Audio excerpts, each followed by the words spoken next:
Shalom saudara yang dikasih dalam Tuhan, puji Tuhan. Hari ini kembali lagi saya menyapa setiap umat Tuhan dimanapun Bapak Ibu Saudara berada melalui program Bible and Coffee. Saudara yang dikasih dalam Tuhan, saya rindu melalui program ini ada banyak umat Tuhan menikmati berkat-berkat Tuhan sehingga yang lemah hari-hari ini mendapatkan kekuatan, yang bimbang hari-hari ini mendengarkan firman Tuhan mendapatkan penghiburan dan pengharapan. Sehingga pada akhirnya ketika kita mulai merenungkan firman Tuhan dan kita dapati rema, kita hidup untuk selalu memuliakan Tuhan. Saudara dikasih dalam Tuhan, saya kembali mengajak setiap kita umat Tuhan untuk kembali merenungkan firman Tuhan. Kita berdoa, kita datang kepada Tuhan. Bapak terima kasih buat anugerah-Mu, buat kemurahan-Mu. Kami boleh ada di minggu yang baru hari ini. Semua karena pertolongan Tuhan yang memampukan kami, yang menolong kami untuk melewati segala macam badai kehidupan. Karena kami bersyukur, pagi hari ini kami juga boleh diberikan kesempatan untuk merenungkan firman Tuhan. Karena itu, biar Tuhan tolong kami, urapi kami sehingga kami mengerti akan kebenaran. Dan biarlah kebenaran ini yang memerdekakan kehidupan kami. Di dalam nama Tuhan Yesus kami berdoa. Haleluya. Amin. Puji Tuhan. Nah saudara yang dikasih dalam Tuhan, di dalam 1 Petrus pasal yang kedua, 1 Petrus pasal yang kedua ayat yang ke-12 ada satu kebenaran firman Tuhan yang disampaikan. Dan ini yang menuntun kita, seharusnya membimbing kita untuk menjadi pelaku-pelaku firman Tuhan seperti yang Yesus katakan. Engkau adalah garam dunia, engkau adalah terang dunia. Jadi berdampak buat lingkungan, berdampak buat orang-orang di sekeliling kita. Kita lihat sama-sama perkataan Petrus, 1 Petrus 2 ayat 12. Milikilah cara hidup yang baik di tengah-tengah bangsa-bangsa bukan Yahudi. Supaya apabila mereka memfitnah kamu sebagai orang durjana, mereka dapat melihatnya. Perhatikan kata-kata ini. Mereka dapat melihatnya dari mana? Dari perbuatan-perbuatanmu yang baik. Jadi kalau ada orang-orang memfitnah kekristenan, biarin aja, acuhin aja. Tetapi tetap lakukan perbuatan-perbuatan yang baik. Supaya apa? Supaya mereka dapat melihatnya. Dan apa dikatakan selanjutnya? Dan memuliakan Allah pada hari Ia melawat mereka. Jadi saudara yang dikasih dalam Tuhan, Petrus mengajarkan kepada setiap kita hari ini bahwa lakukan apa yang baik buat semua orang. Amin. Jangan lihat siapa dia. Mungkin orang itu adalah orang yang pernah menyakitimu. Mungkin orang itu adalah orang yang pernah mengkhianatimu. Mungkin orang itu adalah orang-orang yang mungkin pernah menyakiti kita. Jangan pandang bulu dalam melakukan kebaikan. Kenapa? Karena sesuai dengan firman Tuhan ini, kita nggak pernah tahu kapan Tuhan melawat mereka. Oh, haleluya. Yang terpenting bagian kita adalah terus lakukan perbuatan-perbuatan baik. Supaya mereka melihatnya. Ini tujuannya. Jadi mereka melihat perbuatan-perbuatan kita yang baik ini. Dan mereka akan memuliakan Allah pada hari Tuhan melawat mereka. Jadi bagian kita adalah terus melakukan apa yang baik. Kenapa? Karena perhatikan, cara hidup kita dapat memenangkan jiwa. Amin. Yes, ya kan? Kalau memang gini sudah, ada orang-orang yang memang dipakai Tuhan untuk berapologet, iya kan, berdebat, iya kan. Tetapi ada orang-orang yang bisa saja melakukan perbuatan yang baik, gitu kan, untuk memenangkan jiwa.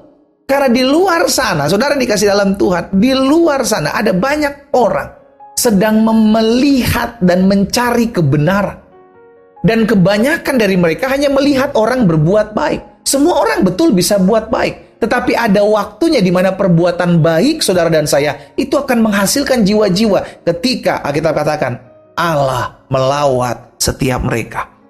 Hal yang sama juga disampaikan dalam 1 Petrus 3 ayat 1 dan 2.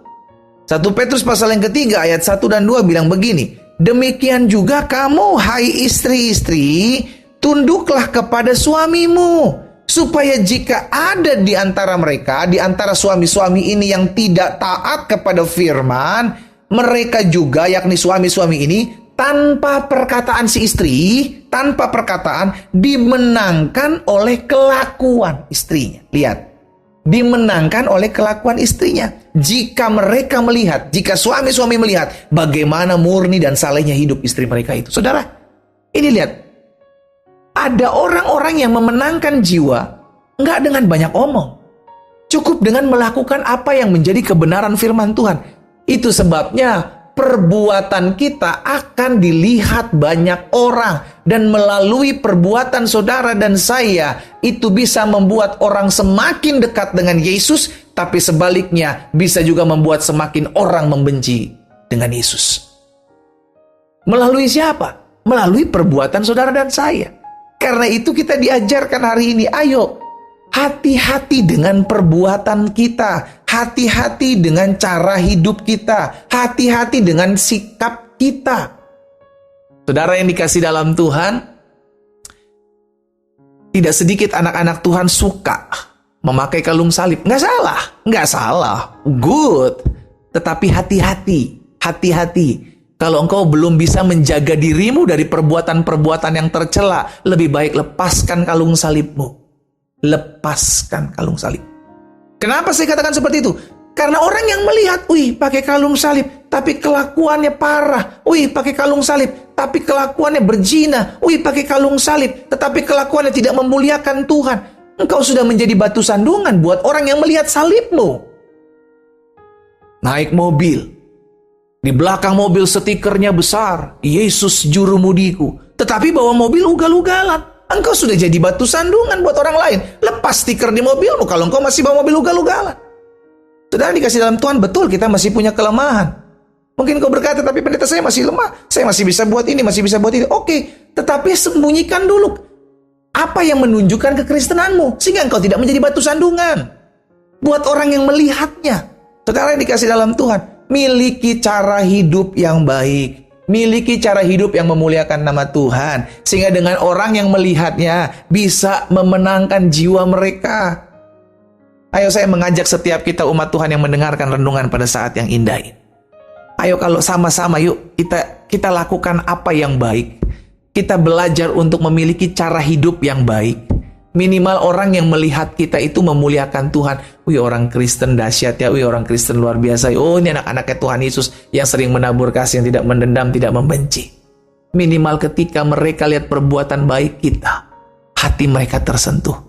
Kita nggak usah terlalu banyak ngomong tentang Alkitab, tetapi belajar untuk menghidupi Alkitab, menghidupi firman Tuhan dengan keseharian kita. Maka akan ada jiwa-jiwa yang dimenangkan melalui cara hidup kita. Kita berdoa, kita datang kepada Tuhan. Bapa dalam nama Tuhan Yesus, hari ini kami bersyukur mendengarkan firman Tuhan. Tuhan tolong kami, untuk kami tetap terus boleh menjadi pelaku-pelaku firman Tuhan. Bukan hanya sekedar tahu, bukan hanya sekedar mengerti, tapi kami mau menghidupi setiap kebenaran firman Tuhan. Sehingga ketika firman Tuhan kami pakai sebagai cara hidup kami, ada banyak orang-orang yang mungkin belum mengenal Yesus dan melihat perbuatan kami. Biar kiranya Roh Kudus menjamah setiap mereka. Hamba berdoa buat setiap anak-anak Tuhan yang mendengarkan firman Tuhan ini. Tuhan tolong kami, sehingga melalui cara hidup kami boleh menjadi berkat. Cara hidup kami boleh menjadi teladan. Cara hidup kami boleh memuliakan Tuhan.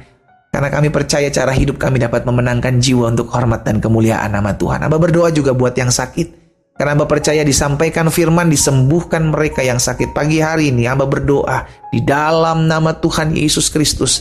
Tuhan jamah setiap kami yang sakit. Kami terima kesembuhan, kami terima mujizat di dalam nama Tuhan Yesus Kristus. Haleluya.